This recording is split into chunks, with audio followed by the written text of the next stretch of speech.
Hello, and thank you for being here with us today. My name is Hannah Daly. I am the Chief Scientific Officer of OrthoXel, and I am joined here today for this recording with Dr. Joey Johnson. Dr. Johnson, will you introduce yourself? Sure. I'm Joey Johnson. I'm an orthopedic trauma surgeon at the University of Alabama at Birmingham. I'm also the Director of Clinical Research for the Department of Orthopedics here at UAB. Super. Thank you so much for taking the time for this conversation today. I'm really looking forward to it. Absolutely. Thanks for having me. So I guess we're here to talk about a wide-ranging list of topics today, including your use of the Apex tibial nailing system in a clinical trial that you guys are running at UAB. And I figured I would kick things off by just sort of asking you about what initially attracted you to the Apex nail and the micromotion technology. Sure. So I think when you take a look at the history of treating long bone fractures, it's really kind of fascinating. The way that intramedullary nailing first got developed or first got brought across the ocean to the United States was actually in World War II when our GIs came back after being treated by German physicians with intramedullary nails, and people thought that it was like insanity. They were like, how is this happening? And then when you take a look at how intramedullary nailing worked, there was this like long period of time where the AO and the best interest of patient care kind of developed the novel plating systems. And that kind of made nailing take a back seat. And since that time, nailing's kind of come back, especially for the treatment of long bones. And, newer generations of nails have kind of been developed. But when you take a look at that, a lot of the technology around the way different nailing platforms work and how they've changed is really kind of focused on implant materials and different interlocking options. And when you think about it, really not a whole lot has changed about the treatment of long bone fractures with intramedullary nails for 70 years, which is kind of odd when you think about the way orthopedics has changed in terms of treatment of really everything in that course of time. Like if you took a look at like implants that are used for total joints now versus the original Charnley total hip, I mean, they're not recognizable. And if you take a look at an old Kushner nail, and compare it to a femur nail now, they're pretty much the same. Like the interlocks work differently. And so like, I think that's okay for certain subtypes of fractures, right? Femoral shafts, 98% of them are going to heal, right? Distal femur fractures, we've had these advances in how we treat them with hybrid fixation constructs and really had the ability to take our non-union rate from somewhere in the 20% down to the low 2s or 3%. But with tibial shaft fractures, you still, because of soft tissue concerns, biology associated with the way intramedullary nails work, it's not that they work badly, it's just that the same issues have been prevalent for the last 50 years, and you're going to get this defined non-union rate, which depending on what you want to read is around 10%. And there has been no real ability to affect that. And then that, to me, that's where the Apex micromotion nail really was kind of interesting, right? This is an opportunity to completely change the biomechanics of tibial shaft fixation and hopefully improve that problem area. And where I work is in the southeastern United States, and we have a fairly large patient population that has a lot of comorbidities associated with them when they roll in the door. And so our own non-union rate, even with a well-treated tibial shaft fracture, is probably a little bit higher than those published percentages. And so to me, the Apex nail really does solve a problem. And I think figuring out exactly how much of that problem is solved is really interesting. And that was really the gist or the reason why we wanted to be involved in this clinical trial. Is it's an opportunity to take something that has been functional for the last 7 years and really improve upon it in the first like really meaningful way that is really of note in that time span. Well, I mean, I completely agree with the things that you're saying. I mean, that was the design ethos, right? Like, how could we improve upon a standard of care that's all right, but sort of static? So, like, from a practical perspective, you talked a little bit about the patients that you see who worry you because of their profile, their comorbidities before injury. Can you just talk about that a little bit more from an everyday care perspective? Like, what are the things that you're worried about when a patient shows up? I mean, there's specific injury factors, but those are not modifiable. Generally, if they leave a chunk of their tibia on the ground, that is what it is. But In terms of like the type of patient we often see, a lot of times we have a very high rate of patients that have pre-existing comorbidities that are going to affect their ability to heal fractures, whether that's diabetes, protein malnutrition, smoking. All of this is very common in our patient population. So even if you have a fracture that is very amenable to intramedullary nail treatment, you're like, oh, this is a slam dunk going to heal. And a lot of our patients, you can't really be that certain of it. So what's your protocol for kind of the watching and waiting for, normal timeline post-op? When do you start to become concerned that you might be seeing a slow healer, poor healer, impending non-union? So I think the slow healing, poor healing thing that you really start to see is around 3 months, right? So if you see that 6-week to 12-week no change on the x-rays, the sprint trial told us we probably don't have to intervene at that 3-month time point. But that's when you start getting concerned about and start having that conversation with the patient. So then when you're seeing them and you see those sequential x-rays from 3 months to 6 months, they're not surprised when you start having that conversation around 6 months of, hey, we got to go redo your surgery, not because anything was done wrong, but just because we know that this is one that is not going to heal without reintervention. And so it's usually that 3-month time point that we're looking at to really see, this might not be going south. And then the subsequent intervention usually happens around 6 months, which decreases the total number that we have to reintervene on. But also when you talk to a patient about like what they're doing with their life, it is wildly inconvenient to get over this like life-changing event of breaking something, having surgery, being in the hospital, going through rehab, and then 6 months later, like restarting that clock. It's not a super fun experience. Yeah. Yeah. And I don't know, it seems like the impact of poorly healing bone really depends on their job type that they do, the nature of the work that they have. And especially in and around Birmingham, like North Alabama is an area that's like pretty rapidly growing between here and Huntsville.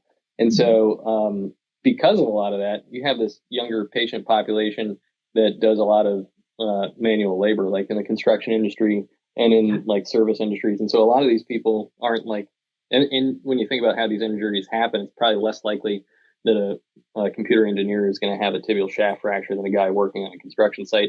So that does definitely impact them. And you start having that conversation about lost wages, getting back to work, and like being able to support their family, and taking time off for a subsequent surgery can be a real non-starter for people.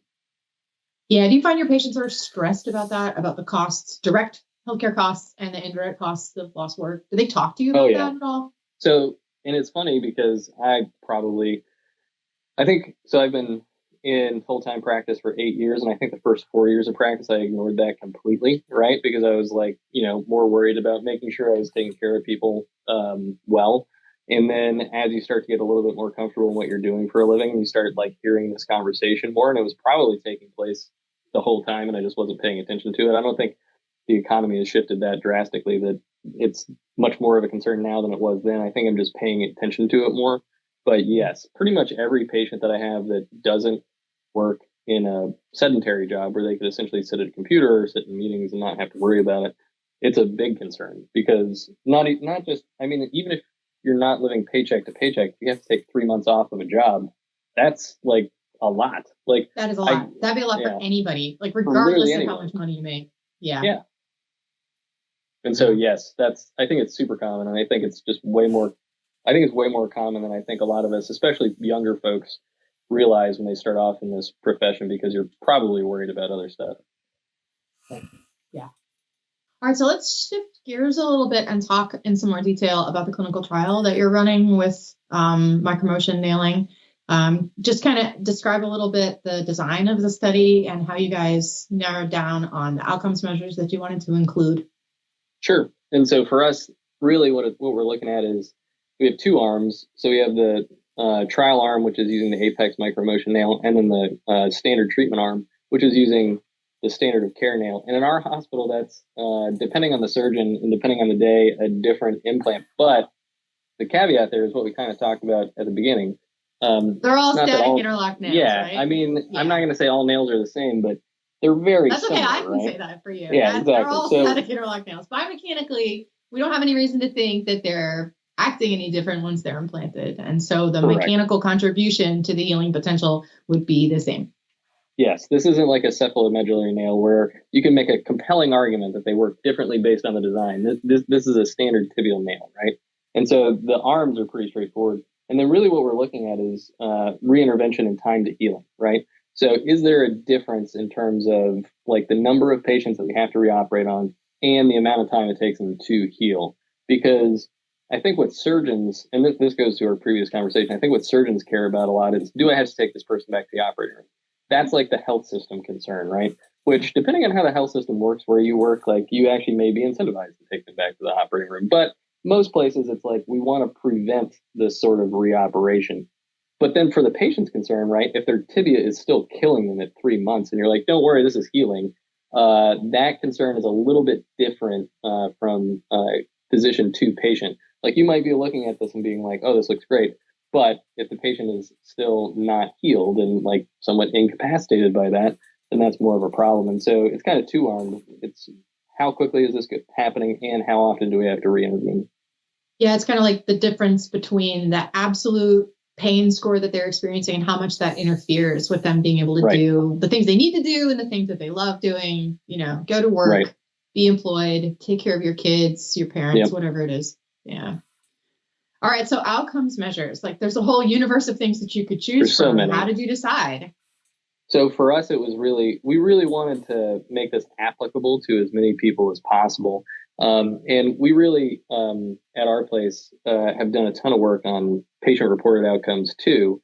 And so this is something that we're collecting and studying in this patient population because people care, right, about, your pain score, your resilience score, your global physical function score, all of that. It is important. And so we're collecting it. But I think the bigger thing, the biggest drive is really how often do you have to intervene on people and how quickly are they getting better? Those are the two things that I think, regardless of what we know about patient-reported outcome measures, is based on the region that you work in and based on the patient population that you have, your baseline is going to be different. And so that may not be as applicable, but what is applicable to everybody is how often are you having to go back to the operating room and how quickly do these things heal? So how are you guys measuring time to union? So time to union, we're measuring radiographically, right? So, and it's with plain radiographs because trying to get, similarly, right, trying to get people in and out of CT scanners to actually look at it is, one, difficult to do, and two, not going to be applicable to people who are working and using this product because nobody's CT scanning everybody at delineated time points. And so really we're just using plain films, modified RUS scores, and then in terms of need for reoperation, that one is relatively straightforward. Very straightforward. In the context of your trauma center, like not every trauma center can do a randomized controlled trial and have the infrastructure necessary to support it. So can you just describe a little bit about the environment at UAB and how you were able to put together the team for this? Yeah. So I really kind of work in a privileged environment for sure. About 3 years ago, I became the director of clinical research, which made getting this sort of thing off the ground a little bit easier for me personally, but also we have a pretty great support system here. So we have clinical research coordinators that allow us to enroll patients in both in the hospital setting and in the clinic setting. We have research assistants that do the same. And so we have a pretty robust research apparatus.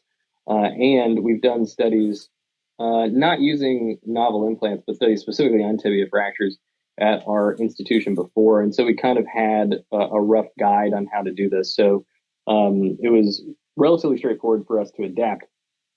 Now, I will say getting IRB approval at every institution is probably the same headache. It's a wild ride. So, like I don't know that there's any easy path through that. Yeah. But we did have a relatively straightforward path towards implementing the study once we were able to get it up and running. So for anybody that might be listening to this, who's interested in doing clinical research, I think one of the big challenges that comes up a lot is loss to follow-up, especially in fracture patients for a lot of reasons. Do you have any tips and tricks, pearls of wisdom to share on how your team approaches keeping people in the studies? I'll tell you some things that don't work, right? So one of the things that we found kind of a two-part question. Whatever hurdles exist for your normal patients to come back and see you are going to exist for study patients. So if parking at your place is horrendous. That can be a problem. When I first started working here, the getting to our clinic from the parking deck and then getting to X-ray, we actually like air tagged someone, and you ended up having to travel like a half a mile to do that. Oh. And if you're doing that in a wheelchair, it can be a problem. Yeah. So that anything that you can take out of the equation that is difficult for a normal patient is going to be difficult for a study patient, right? And so we moved our clinic X-rays right next to us. Parking is much closer. And we have like a valet service for parking too. So those things seem to work better. But just straight incentivizing patients and trying to like do patient payments to come back and see you. The amount that you have to pay someone to get them to come back to a clinic appointment is probably not worth doing for the vast majority of patients, because if they have another compelling reason not to come back, they're still not going to come back. And then the other thing is really you need some sort of support to call these people and try to contact them if they have been lost to follow up. And we do have that, right? We have regular clinic coordinators that contact patients to try and get them back in. We also have study staff that will contact patients to try and get them back in, or at a minimum, and this is for all studies that we do here, to try and get them to fill out their patient-reported outcome measures, because you don't have to be in clinic to do that. That's all done via email and or text message. So having some support for that, having some support of that is really helpful. Yeah, some of the surgeons that I work with in my area have sort of anecdotally reported a more difficult time with recruitment in the post-COVID era of clinical research in orthopedics, and they kind of have attributed it to a number of different factors. A lot of the things that you talked about, but also generally patients having mistrust of the healthcare system and a lack of interest in participating in clinical research. Is that something that you guys have struggled with at UAB? I can't tell you that it's been worse. And again, I work in a pretty privileged place, because if you get hurt badly in the state of Alabama, this is where you want to be. And so I totally agree that there has been an erosion of trust in physicians in general, but the area that we work in is somewhat privileged in the sense that that erosion hasn't gone as far, because if you get shipped into us because they're like, these are the people you need taking care of you, the distrust that you have kind of decreases, right? Someone else has already said, this is a problem, you need to go somewhere else, and we're the somewhere else. So that level of distrust, that level of concern isn't as great, I feel like here. But I have talked to people, especially out in the community or at smaller academic places, and I do completely agree that that's a problem. But fortunately for us, I can't tell you that it's been too much of an issue, because we were simultaneously running this project and a couple of other multi-center studies. And our enrollment was actually about the same. And again, I didn't work here pre-COVID. I started during COVID and then worked after, but it seemed to be about on par with what we had done previously. That's good. That's good to hear. All right. So maybe we'll shift gears again and talk a little bit about your hands-on experience of using the Apex system. Sure. So just like walk me through what your impressions have been on the surgical technique and the instrumentation, any changes you've needed to make, or if it just kind of flows the way that you're used to with nails. So I think the system, especially for the suprapatellar approach, which is really kind of all I've used, I have to have a compelling reason to do an infrapatellar nail. But the suprapatellar system is pretty straightforward. It works the same as all the other systems that I've used, if not just a little bit better in terms of actual insertion of the nail and streamlined use. I think there's actually fewer disposables intercept than what I'm used to. So that is probably nice for the back table folks. They have to open less stuff. The only thing that I've had to troubleshoot just a little bit is measuring interlocks. And I think that was just an experiential thing from using other systems where going in, you knew you had to take like 2.5 off, versus this one actually measures to the tip of the bit. And so that just making sure that was how you were measuring was important for us, because the first couple of times we had to swap out a couple screws. But other than that, it's been pretty seamless. And all the residents that I've worked with have said that it's essentially the same as using the other ones. They haven't had a ton of issues with it, and no one really has. Like, everybody seems to like it just fine. And again, I'm not trying to say that all instrumentation systems are the same, but they're not that different. There's nothing about this that would be like, oh, that's a hold up, I can't use it. Right. Okay. That's great to hear. Super. Dr. Johnson, thank you so much for taking the time to do this today and to talk about the clinical study that you're running at UAB and your use of the Apex nailing system. Really appreciate it. Absolutely. Thanks for having me.